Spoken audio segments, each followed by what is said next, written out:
नमस्कार, मैं अश्विनी श्री अरविंदो सोसाइटी की ओर से आपका स्वागत करता हूं। हम शिक्षा में शून्य निवेश नवाचार ZIIEI कार्यक्रम द्वारा संकलित एक रोचक, मनोरंजक, अनुभविक नवाचार के बारे में आपको विस्तार रूप से बताएंगे। इस वीडियो में मैं आपको अनुभविक शिक्षण से संबंधित उत्तर प्रदेश राज्य के नवाचारी शिक्षकों द्वारा विकसित एक शून्य निवेश नवाचार के बारे में बताने जा रहे हैं, जिसका नाम है परिवेशीय वस्तुओं से ज्ञान। इस नवाचार में शिक्षक कक्षा में पाठ के समाप्त हो जाने के पश्चात शिक्षक उस पाठ से जुड़ी हुई सैद्धांतिक एवं प्रायोगिक जानकारी विद्यार्थियों को देने के लिए विषय या पाठ से संबंधित वस्तुओं का उपयोग करते हैं। वस्तुओं को पाठ से जोड़कर विषय को सुगमता और सरलता से समझाया जाता है। यह गतिविधि प्रत्येक कक्षा में कराई जाती है और करवाई जा सकती है, और इस गतिविधि को कराने के लिए आपको जो सामग्री की आवश्यकता है वो आपके विद्यालय परिसर में उपलब्ध होती है या विद्यार्थियों के घर के आसपास जो परिवेश में मौजूद संसाधन है उन्हीं का उपयोग किया जाता है। जैसा कि नाम से प्रतीत हो रहा है, वस्तुओं से ज्ञान यानी कि परिवेशीय वस्तुओं से ज्ञान।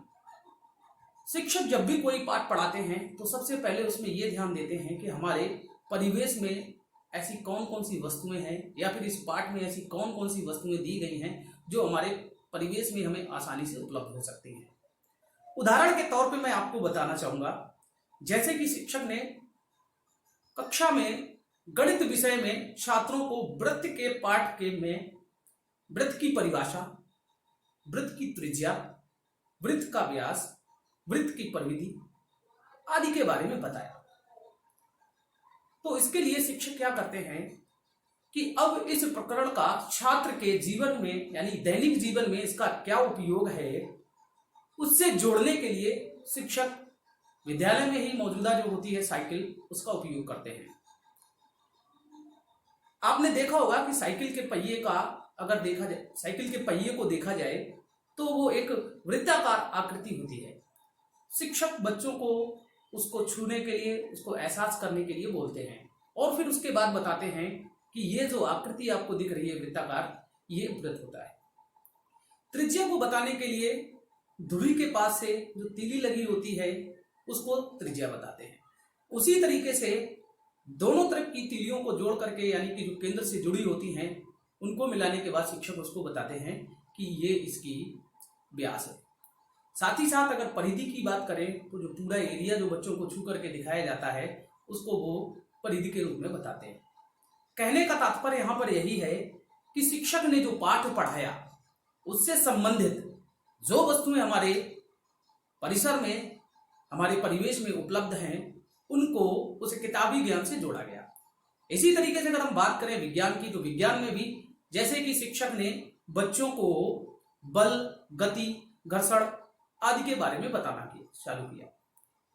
पाठ के अंत में शिक्षक क्या करते हैं, उसी साइकिल के माध्यम से ये सारी चीजों को बच्चों को बड़े आसानी से बताते हैं। जैसे कि वो प्रत्येक बच्चे को कहते हैं कि बेटे इस साइकिल को लेकर के थोड़ी दूर तक जाओ। छात्र साइकिल को लेकर के जाता है, उसके बाद वापस आता है। बारी बारी से लगभग कुछ छात्र आते जाते हैं। उसके बाद उसमें बल क्या है, घर्षण क्या है, गति क्या है, इसकी जानकारी देने के लिए वो छात्रों से कहते हैं कि आप यहां से वहां तक गए और उसको चलाने में आपने जो पैडल पर पैर से जो ताकत लगाई है उसको बल बोला जाता है। उसी तरीके से उन्होंने घर्षण को समझाने के लिए बताया कि पहिए और धरती के बीच में जो क्रिया हो रही थी उसको घर्षण कहते हैं। ऐसी छोटी छोटी जानकारियों को शिक्षक परिवेश में उपलब्ध मौजूदा संसाधनों के माध्यम से उनको उपलब्ध कराते हैं। जैसे कि विज्ञान में वाष्पन या संघनन के बारे में अगर बच्चों को बताना है तो शिक्षक क्या करते हैं कि विद्यालय में जो एमडीएम का किचन होता है उसमें ले जाते हैं और उबलते हुए पानी के माध्यम से, जिस तरीके से वो देखा होगा आपने कि प्लेट जब उछलती है तो वाष्प निकलती है, तो इस तरीके की बहुत सारी चीजें बच्चों को शिक्षक उस परिवेश के वस्तुओं के माध्यम से उनको उपलब्ध कराते हैं।